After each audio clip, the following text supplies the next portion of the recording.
High everyone welcome back to my channel beauty is by Sharmishtha. আজকের video thumbnail and title দেখে তোমরা বুঝতেই পেরে গেছো আজকের ভিডিওটা কতটা ইন্টারেস্টিং হতে চলেছে।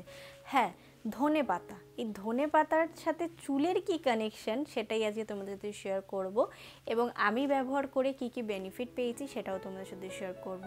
একটা কথাই বলবো, ভিডিওটা যখন শুরু হয় শেষ অবধি দেখার চেষ্টা করবে, রেজাল্টটা দেখার চেষ্টা করবে, বিশেষ করে যে বিফোর অ্যান্ড আফটার কী কী রেজাল্ট আমি পাচ্ছি সেটাই তোমাদের সাথে শেয়ার করবো। আর ধনে পাতা শুনে তোমাদের হয়তো হাসি লাগছে যে ধনে পাতার সাথে চুলের কি কানেকশন হয়, ধনে পাতা আদৌ চুলের জন্য ভালো কিনা সেটা আজকে তোমাদের সাথে ডিটেলসে শেয়ার করব। একটা কথাই বলবো, যাদের হেয়ার নিয়ে প্রচুর সমস্যা তারা আজকের ভিডিওটাকে একেবারে স্কিপ করো না। কী কী উপকারিতা আছে, কী কী ব্যালেন্স করা যায়, কী কী ঠিক করা যায় সেটাই আজকে তোমাদের সাথে শেয়ার করব। তো কন্টিনিউ ভিডিওটাকে দেখো। ধনে পাতা কিন্তু চুলের জন্য বেশ উপকারী। এর মধ্যে রয়েছে ভিটামিন এ, সি এবং কে থাকার কারণে এটি কিন্তু চুলের গোড়া আগা অবধি পুষ্টি পৌঁছাতে সাহায্য করে। এতে চুলের বৃদ্ধি এবং উজ্জ্বলতা বজায় রাখে। কিছুটা পরিমাণ ধনে পাতা আর কিছুটা পরিমাণ মিনারেল ওয়াটার নিয়ে এটাকে আমি গ্রাইন্ডারে গ্রাইন্ড করে নিয়েছি। তারপরে ব্যবহারের সুবিধার্থে আমি একটা স্প্রে বোতলের মধ্যে ভরে নিয়েছি। তোমরা এটা একবার তৈরি করে রাখলে 30 দিন কন্টিনিউ তোমরা ব্যবহার করতে পারো, কোনো অসুবিধা নেই। এটা ব্যবহার করা প্রচণ্ড সোজা। যেদিনকার শ্যাম্পু করবে মনে করছো, ঠিক তার আধা ঘন্টা আগে চুলের ওপর স্প্রে করে খুবই হালকা হাতে ম্যাসাজ করে নেবে।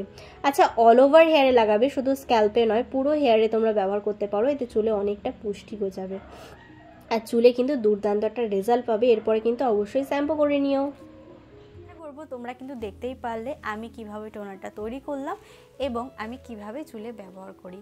তোমরা যদি কন্টিনিউ ব্যবহার করতে পারো তাহলে কিন্তু মাথায় না খুশকি হবে, না চুলের মধ্যে যে দানা দানাগুলো হয়, যে ফাঙ্গাল ইনফেকশনগুলো হয় সেগুলো হবে না, মাথায় প্রচুর বেবি হেয়ার আসবে। একদম অনেস্টলি বলছি, তোমরা এক সপ্তাহ ট্রাই করে দেখতে পারো। তার সাথে কিন্তু চুলের গ্রোথ এবং সিল্কি করতেও অনেকটা হাত আছে এই ধনে পাতায়। তোমরা যারা ট্রাই করছো 7 দিন ট্রাই করে অবশ্যই আমাকে ফিডব্যাক জানিও, কারণ আমি যেহেতু ট্রাই করছি আমি এখন কেমিক্যাল থেকে অনেকটা দূরে আছি। আমি এখন শুধুমাত্র হার্বাল প্রোডাক্ট দিয়ে আমার হেয়ার কেয়ারটা কমপ্লিট করছি। যারা ট্রাই করছো আমি বারবার বলছি প্লিজ একবার ফিডব্যাক জানিও। 7 দিন ট্রাই করে দেখো কী কী রেজাল্ট পাচ্ছ। ধনে পাতা চুলের জন্য প্রচণ্ড উপকারী, এটাই আমি বলবো। আর সম্পূর্ণ ডিটেলস ভিডিওর মধ্যে বলে দিয়েছি কী কী উপকারী হয় আর চুলে কী কী ব্যালেন্স করতে পারে। আজকের ভিডিওটিকে আমি এখানেই সমাপ্ত করলাম। আশা করবো আজকের ভিডিওটি তোমাদের ভালো লেগে যাবে এবং কাজে লেগে যাবে। যদি ভিডিওটি তোমাদের কোথাও ভালো লেগে থাকে তাহলে please like, share and subscribe to my channel. Subscribe করবে, ছোটো একটা বেল বাটন আছে ওটাকে হিট করে দিতে আমি কোনো নতুন ভিডিও দিলে সবার আগে নোটিফিকেশনটা তোমার কাছে আসতে পারে। Please subscribe to my channel. Thank you.